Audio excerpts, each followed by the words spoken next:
भारत ने पाकिस्तान को ऐसा ठोका कि 6 और 7 की रात काटना उसे भारी पड़ गया। पाकिस्तान के आसमान आग उगल रहे थे और जमीन का सीना भारतीय गोले चीर रहे थे। इन सब के बीच उन लोगों की चीखें सुनाई दे रही थीं जो कभी भारत में मासूमों की हत्या पर ठहाका लगाते थे। हालात ये हो चले कि भारतीय सेना ने आतंकियों की सुकून की रात में ऐसा खलल डाला कि सालों तक इसकी गूंज उनके कानों में सुनाई देती रहेगी। जो लोग भारत में धर्म पूछकर मासूमों की मौत का जश्न मना रहे थे, जब उनके ऊपर बीती तो कुत्ते की तरह भौंकने लगे।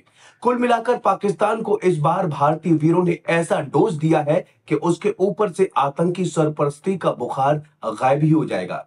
लेकिन एक रात एक इंसान के लिए सबसे ज्यादा कयामत लेकर आई, और वो कोई और नहीं बल्कि मसूद अजहर है। मसूद अजहर भारत के लिए मोस्ट वांटेड है और कई बार वो अपने चमचों से भारत में हमले करा चुका है। लेकिन इस बार भारत की तीनों सेनाओं ने ऐसा ठोका कि अब सालों तक उसे दर्द झेलता रहेगा। धर्म के नाम पर अधर्म करने वाले मसूद अजहर को ये तो पता ही होगा कि इस्लाम के मुताबिक इंसान की मौत के बाद कयामत के दिन उसके कर्मों का हिसाब होता है और सजा मिलती है। लेकिन वो शायद ये भूल गया कि गुनाहों की सजा इस दुनिया में ही मिल जाती है। मसूद अजहर ने न जाने कितने ही नौजवानों को गुमराह किया, उन्हें आतंक के रास्ते को चुनने के लिए बहकाया, मगर नियति देखें कि उसे कयामत का दिन भारत की सेना ने जीते जी दिखा दिया। भारत में 25 साल से जो वो आतंक फैलाता रहा, उसकी एक बड़ी सजा 25 मिनट में भारत ने कल रात दे दी, जहां भारत के हवाई हमले में न सिर्फ उसके आतंक का अड्डा मरकज ध्वस्त हुआ। आपको बता दें कि 1:05 से लेकर 1:30 के बीच भारत ने पाकिस्तान के जिन 9 आतंकी ठिकानों पर हमला कर उन्हें नेस्तनाबूद कर दिया, उनमें एक पाकिस्तान के कब्जे वाले कश्मीर में स्थित बहावलपुर का सुभान अल्लाह मस्जिद भी था। नाम से अल्लाह की इबादत की जगह समझे जाने वाले इस मस्जिद से मसूद का आतंक का धंधा चलता था। कल भारत ने जब यहां टारगेटेड हमला किया तो मसूद अजहर की बड़ी बेटी, बहनोई, भांजा, भांजे की पत्नी, भांजी और परिवार के 5 बच्चे यहां थे। भारत के चंद मिनटों की कार्रवाई के बाद ये सभी ढेर हो चुके मलबे में तब्दील हो चुके थे।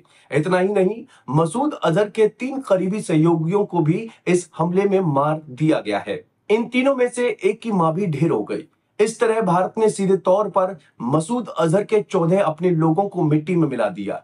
मसूद अजहर और उसके संगठन जैश ए मोहम्मद के खिलाफ भारत की इस कठोर कार्रवाई के पीछे दशकों का आतंक है, जो हमारी नजदीकी याददाश्त में पुलवामा हमले के तौर पर दर्ज है। फरवरी 2019 में जब लोकसभा चुनाव से ऐन पहले जम्मू कश्मीर के पुलवामा में भारतीय सैनिकों के काफिले पर फिदायनी हमला हुआ, तो उसके पीछे भी जैश ए मोहम्मद और मसूद अजहर ही था। इस फिदायनी हमले में 40 भारतीय सैनिक की जान चली गई थी, लेकिन ये इकलौता वाकया नहीं था। भारत में करीब 5 बरस जेल में बिताने के बाद जब 1999 में एक प्लेन हाईजैक की वजह से उसे मजबूरी में रिहा किया गया, तो उसके बाद से ही वो भारत के लिए नासूर बन गया। भारत की संसद पर हुआ आतंकी हमला हो या फिर अल कायदा और ओसामा बिन लादेन के साथ मिलकर कई आतंकी हमले, सभी के पीछे मसूद अजहर का हाथ रहा। हाल के वर्षों में सिर्फ पुलवामा हमला नहीं बल्कि पठानकोट आतंकी हमले के पीछे भी मसूद अजहर ही रहा। कहते हैं कि अजहर को पाकिस्तान की सरकार और सेना का हमेशा समर्थन मिला। सिर्फ पाकिस्तानी नहीं, चीन भी अजहर को बचाता रहा और वो बहावलपुर में अपना किला मजबूत करता चला गया। बहावलपुर में जुलाई 1968 में जन्मे अजहर के पिता सरकारी स्कूल में हेडमास्टर थे। अजहर को उसके पिता ने कराची के बिनोरी मस्जिद में 8वीं जमात पास करने के बाद पढ़ाई के लिए भेजा। तब बिनोरी मस्जिद जिहादियों की ट्रेनिंग के लिए दुनिया भर में बदनाम था। अजहर बांग्लादेश, सूडान और अरब के देशों के उन लड़ाकों के साथ जिहाद की तरफ अग्रसर हुआ जो उसी की तरह का विचार रखते थे। कट्टरपंथी शिक्षा के बाद वो कुछ कुछ करता रहा।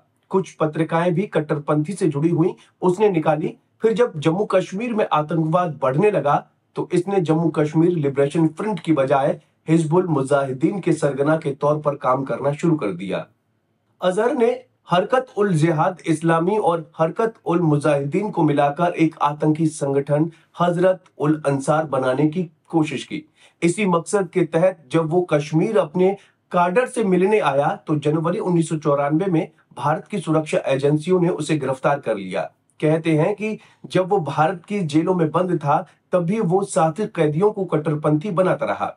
दिसंबर 1999 में जब भारत के एक हवाई जहाज को आतंकवादियों ने जब अगवा किया तो उन्होंने बंधक को छोड़ने के बदले जिस आतंकी को रिहा करने की मांग की वो मसूद अजहर ही था।